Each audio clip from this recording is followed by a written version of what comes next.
আসসালামু আলাইকুম বন্ধুরা, কেমন আছেন? শুভ সকাল। আমি দুবাই প্রবাসী।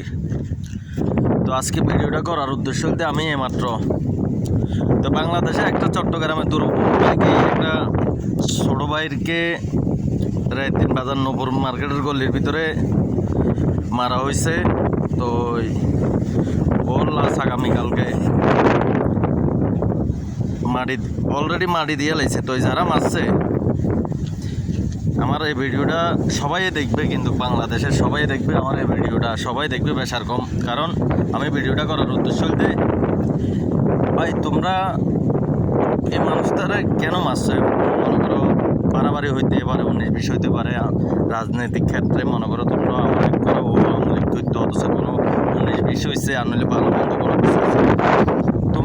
তুমি জইলে তো একদিন টোকাই আসলে স্টেশনের খাঙ্গালি আসলে আজকে কেউ না কেউর হাত ধরিয়ে রে, কেউর কোনো কারণবশত কেউ রসুল্লা ধরিয়ে রে, মনে করো কি কোনো একটা প্রতিষ্ঠানের লাইন হইছ, কোনো একটা কারণবশত লাইন হইছ, হওয়ার পরে তুমি দিয়ে এত বড় ঘটনাটা করলা,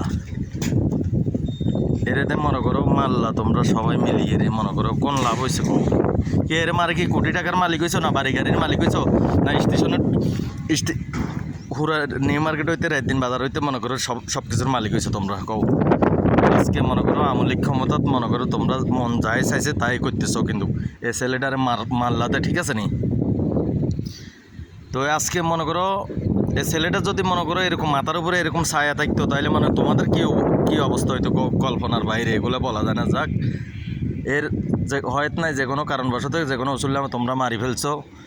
তো আমার কত তো এটা এর মেয়েটার দিকে দিত অন্তত। তো মানুষ এরকম কীভাবে মারে? মনে করো এর একটা মেয়ে আছে, মেয়েটার দিকে দিত, তোমরা অথচ হাত পা ভাঙিয়ে দিতে পারতা, যাই হোক কোনো কিছু করিয়েলেও খাইতে পারতো।